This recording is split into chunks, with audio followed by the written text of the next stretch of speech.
Imagine waking up to warm sunshine, roosters in the distance, and air so fresh it almost feels sweet. No traffic noise. No rush hour stress. Just dirt roads, green hills, and neighbors who actually know your name. This is the Nicoya Peninsula in Costa Rica. And here's the mystery: why do so many people here live past 90? Past 100? Some even reaching 105 and beyond. What are they doing that the rest of the world isn't? Let's get straight into it. The global context, the blue zones. The Nicoya Peninsula isn't alone. It's one of only 5 places on Earth known as blue zones, regions where people consistently live longer than average. The 5 are: Nicoya Peninsula, Icaria in Greece, Okinawa in Japan, Sardinia in Italy, Loma Linda in California. Researchers studied these regions for years. Different cultures, different languages, different continents. But they all share 4 powerful things. 1. Strong family and community ties. 2. A healthy, traditional diet. 3. Regular physical activity, built into daily life. 4. A spiritual foundation or faith. That's it. No magic pills. No expensive biohacking routines. Just lifestyle. Portrait of a centenarian. Let me tell you about a woman who, at 109 years old, was once the oldest living woman in Costa Rica. She grew up in a world without airplanes, without television, without processed snacks. Her secret? She'll tell you immediately: faith in God. She lived her entire life in the countryside. Woke up early. Worked hard. Ate what the land provided. Wild meats. Fresh beans. Corn tortillas made by hand. And when you ask her about modern food, she shakes her head. Too many chemicals. Too much injected food. Too much processing. At 109, her body may be fragile. She needs help walking. But her mind? Sharp. Clear. Present. She remembers stories from a century ago. But there's a bittersweet side to living that long. She outlived her siblings. Many of her friends. Longevity isn't just a blessing, it's also emotional strength. The role of family. She doesn't live alone. Her granddaughter cares for her in a multi-generational home, something that's still common in Nicoya. Here, aging parents aren't sent away. They stay close. Surrounded by children, grandchildren, great-grandchildren. Caregiving is hard. It takes patience, time, sacrifice. But it also brings something rare in modern society: daily wisdom.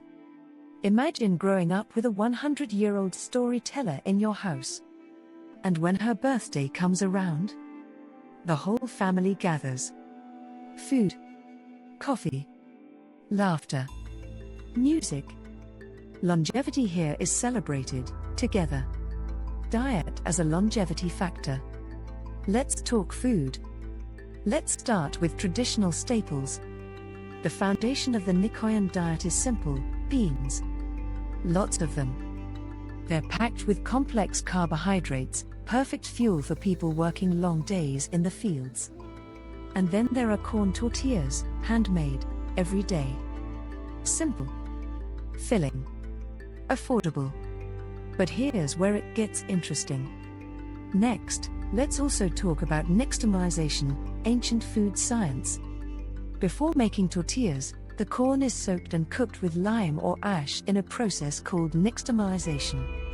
It sounds technical, but it's ancient. This process triggers a chemical reaction that increases mineral absorption, especially calcium. Long before dairy became common, people here were already enriching their diet naturally. Nutrition experts confirm it: this traditional preparation makes corn significantly more nutritious. It's old knowledge. Quietly brilliant. Let's discuss natural agriculture. Farming here wasn't industrial. It was polyculture, multiple crops grown together. Beans, corn, squash. Wild herbs grew freely. What some might call weeds were actually medicinal plants. For decades, exposure to heavy agrochemicals was low. Clean soil. Clean water. Real food. That matters. Physical activity, a way of life. Now let's clear something up. These people didn't exercise. They didn't go to the gym. They worked. They walked to neighbors' houses. They tended animals. They farmed. They carried wood. Movement wasn't a task. It was life. Today we schedule workouts. They simply lived actively. There's a big difference. Psychological and social outlook. Here's something researchers consistently found. People in Nicoya have a positive outlook on life. They stay socially engaged. They feel needed. They wake up with purpose. And that purpose, whether caring for family, tending land, or practicing faith, protects mental health. Studies in other longevity regions like Okinawa and Sardinia show the same pattern. Optimism. Community. Belonging. It's powerful medicine. Aging population and public health response. Costa Rica is now facing something new. Its population is aging rapidly. The number of people over 65 is growing fast. That means pressure on pensions, healthcare, care facilities. The government has responded with a focus on prevention, promoting healthy lifestyles and targeted medical services, especially in regions like Nicoya. But not everything is romantic. Some older adults face poverty, limited pensions, financial insecurity. Longevity is a gift, but it requires support systems. Genetics versus environment. So what is it? Are Nicoyans genetically blessed? Or is it their lifestyle? Researchers believe it's not one or the other. It's interaction. Genes may load the gun, but environment pulls the trigger. A nutrient-rich traditional diet. Strong social bonds. Faith. Daily movement. Clean air and water. All working together.